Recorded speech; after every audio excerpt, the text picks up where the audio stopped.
we got a very busy spring planned.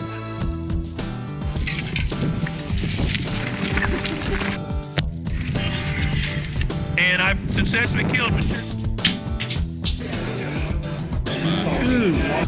We are already planning for the 2019 Growing Deer Field Days, which will be March 29th and 30th. I will be teaching the Buffalo system of food plot management and sharing our techniques for improving native habitat.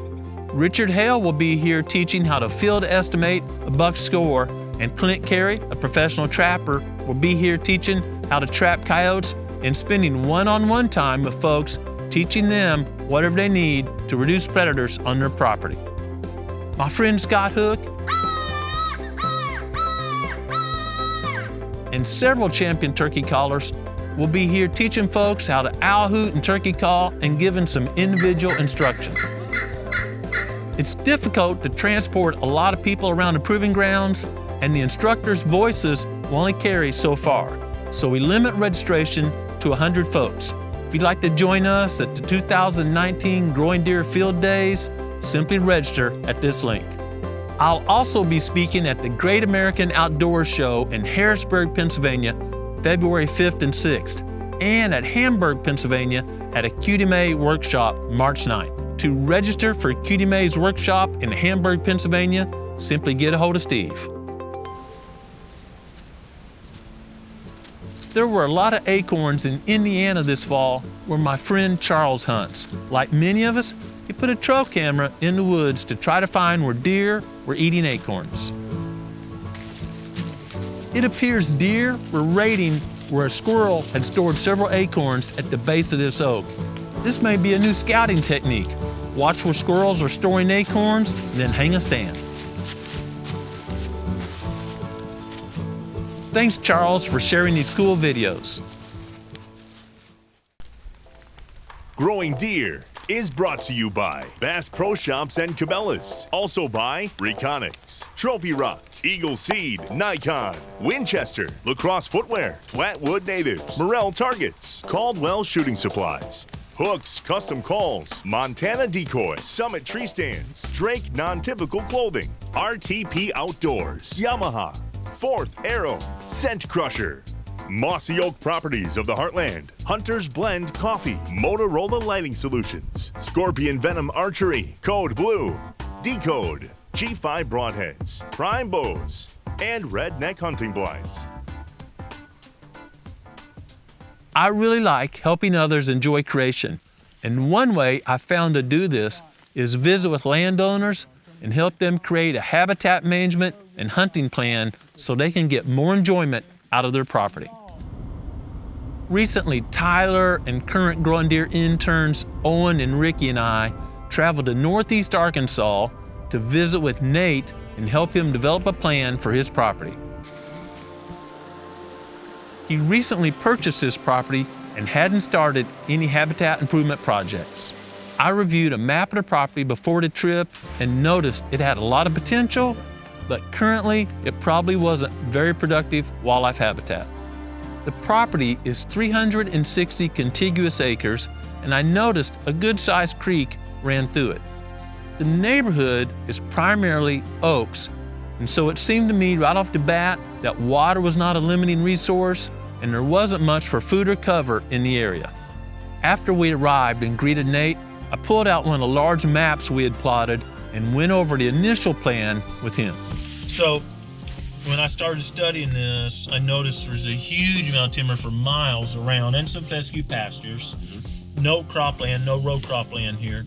So if we do pick some areas and make some food plots and select areas and some bedding, because it's mature timber. He said recently there's been some cutting here, but mostly mature. So there's acorns everywhere. And when there's a big acorn crop everywhere, we're not necessarily going to hold deer right here. That's just, we can't make your acorns taste any better than the guys over here's acorns. But if we have bedding and food, because deer do like a little bit of variety in their diet. So if we have quality food plots and bedding, I'm really confident for the deer to have a home range that surrounds your area, we'll be able to put a majority of them on here in daylight hours. So very excited about that. You want to be one or the other. You either want to be all ag and you've got the cover, or all cover and you've got the food. Okay. So a lot of great information can be gained by studying maps, but nothing beats boots on the ground. As soon as we started exploring the property, I noticed some of the key species had been heavily browsed. See where it's been browsed off the tips there? Yes, sir. And that one's browsed off 100%. Look at all these little ones here.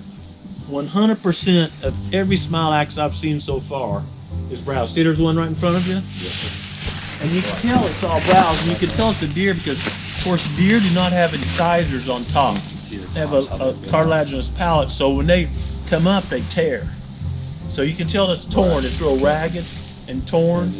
Guys, 20 yards into touring his property, and off the bat, we're here at a smilax plant, and I can see some big plants. Guys, this has got to be 3/16 of an inch or so that's been browsed off. So these are briars. The genus or scientific name would be smilax. A lot of people call it cat briar, green briar, and the leaves are pretty high quality forage.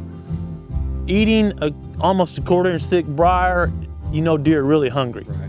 And the other thing is, you know, I'm 6 foot tall, I can touch an 8-foot ceiling, and over my head is the first leaves.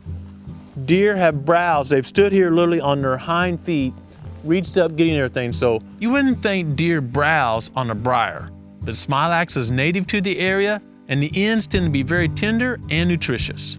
When I find smilax has been browsed so hard that the stems are almost a 1/4 inch across or slightly less, I know there's more deer in the area than quality forage.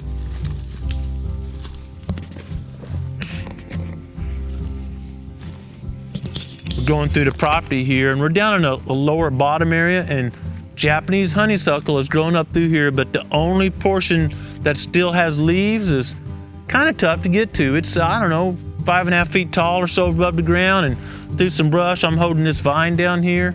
Anywhere else where this used to be honeysuckle vines, they've killed basically. So just another indicator there's way more deer than quality food. This is not quality food, it's more of a survival type food. Not gonna grow big antlers or healthy fawns off honeysuckle. Japanese honeysuckle is an exotic and an invasive species, and it's not that palatable. When I find it browsed about as tall as I am, I really know there's way too many deer for the amount of food in the area. Eastern red feeder is very undesirable. Very undesirable. Starvation food, it's been browsed on. This one right here is a perfect example. Obviously, this has been browsed on. It's not shaded out. There's no limbs there because the sun's not doing it. It's been browsed on. And that's extremely low quality food. Extremely. You know, that when you put your fingers into that, even that young, it hurts my hand, let alone eating that, digesting that. So, yeah, we're gonna have to open up this can. I did not know how many deer were using the property, but I knew unequivocally there were more deer than the amount of quality forage on the land.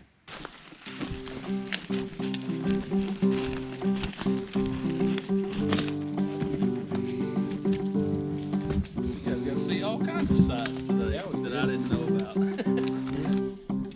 As we continued touring the property, I noticed there were a lot of trees per acre. In fact, there were so many they were competing with each other and limiting the amount of quality timber they could produce and hard and soft mast. I suggested the landowner explore local markets that might harvest some of the smaller, lower quality timber and use it for pulp or other products. Every timber company's gonna want to take that big red oak there and the big white oak right down there.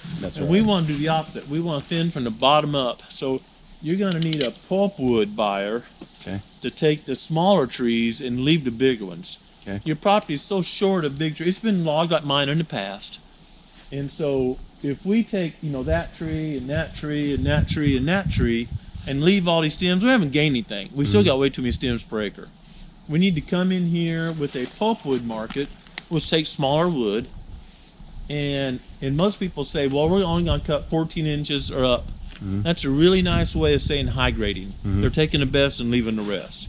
We want to do just the opposite. If it's 16, 18 inches anywhere near, we want to leave it. You know, unless it's a diseased tree or, you know, it's a big hollow top, it's gonna die anyway. And we want to take a bunch of smaller stuff out. Okay. This technique is called TSI, Timber Stand Improvement. And the goal is to remove the smaller, lower quality trees, leave the better trees so they can mature and produce high quality timber and allow sun to reach the forest floor so native grasses and forbs can thrive. We're touring Nate's property and I found a place I'm super excited about, and it's a pinch point. It's tough to find really defined pinch points in all timbered areas, but we've got a pretty major creek that juts way in and back out, so it pushes everything here. Probably a 20-foot, not bluff, but really steep area. And then an old cedar that's fallen over, and right in that cedar there was scat, and there's several rubs come through here, and the topography is that it flattens out back this way and narrows down right here. Not only is it a physical pinch point, when it's cool, pre-rut or rut, your scent's going right down to that creek. That's gonna be cold and it's just gonna pull down and your scent's gonna go down pretty late in the morning. So man, you can approach by kayak if you wanted. You can come up 100 yards off the creek, climb up a tree. Deer will never know you're in the world, and there's a pile of rubs right down through here. They're gonna cross right here. This is the best place on the property I've seen so far. It's just a natural God-built pinch point. I would hunt here. It's got a really big U here. That's a pretty good indication it's a female because it's had the birth canal. Males have a tight V. But even more important, there'll be some big knots right here called tuberosities. And those are some connective tissue or tissue that holds your scrotum up base there. Females obviously don't have the knots there. So that by several factors, the top of the skull, this big deep U, birth canal, pretty mature deer. And the reason I know that, if we look, there's actually multiple bones going in here. And right here, you would still see the suture lines where the bones fit together if it's a young deer. And as it matures, it all calcifies. And so this is probably, I'm guessing, 3 years old or older. And yeah, at least, maybe a lot older. The top mandible is not, the top jawbone is not near as good for aging as the bottom. But see how much, think of a chocolate ice cream cone dipped in vanilla. Just the opposite of normal. And there's enamel on the outside and dentine on the inside. The more they eat, the more they wear, especially his back teeth, the more of the center shows, like the chocolate ice cream cone. The tops don't wear as evenly as the bottoms, but there's a lot more brown. It's faded, but would have been brown than white showing. So mature deer for sure. Mature deer.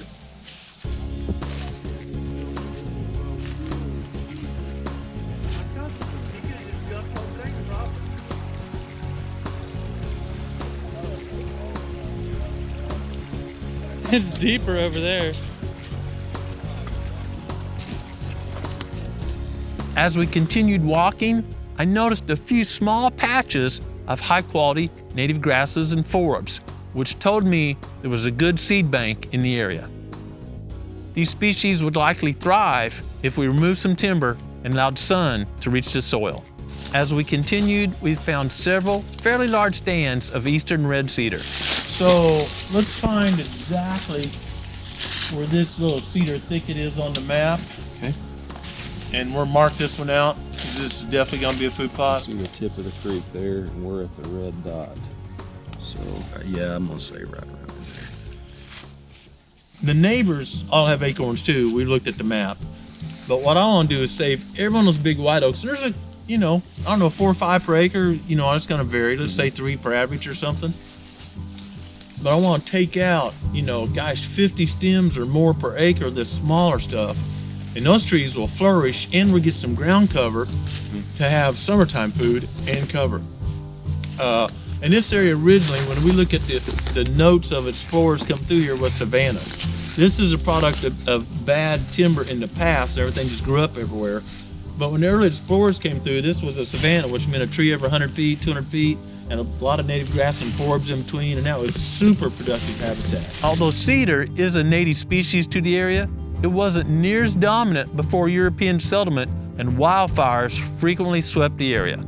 Once fires were controlled and areas were open like pastures, if those pastures weren't constantly maintained, cedars would take over and cover the whole area.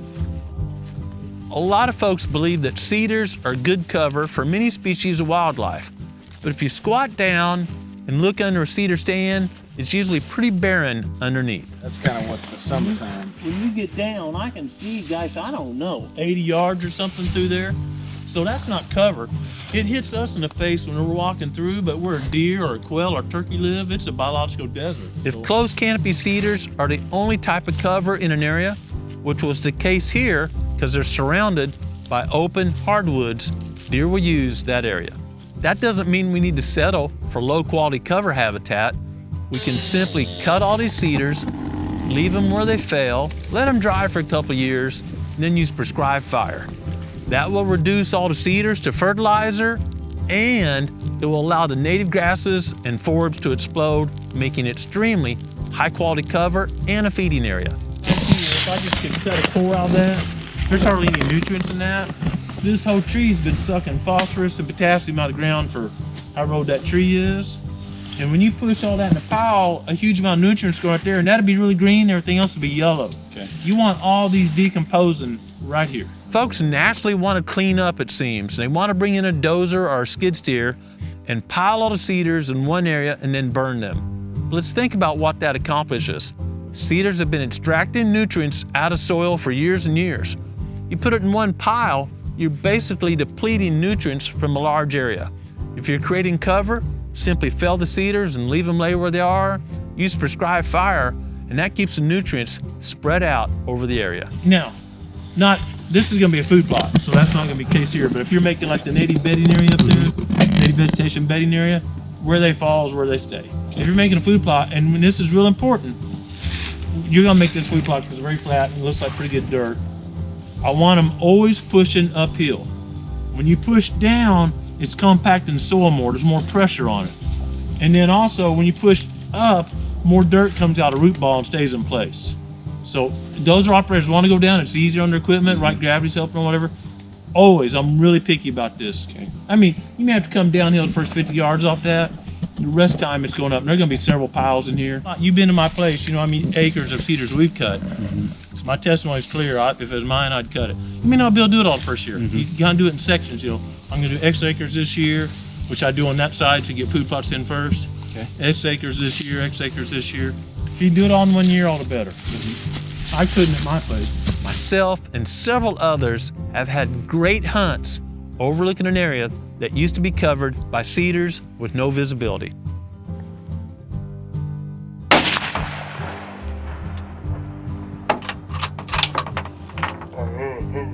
He's down. He's rolling. He's down. At Nate's property, the wildlife would also benefit from some sources of high quality forage. We designated several areas to be larger food plots, and I asked Nate to plant these during the warm season with Eagle Seeds forage soybeans and during the cool season with Eagle's Fall Buffalo blend. That's a great crop rotation that not only provides high quality forage year round, but if managed appropriately, also serves to improve soil quality.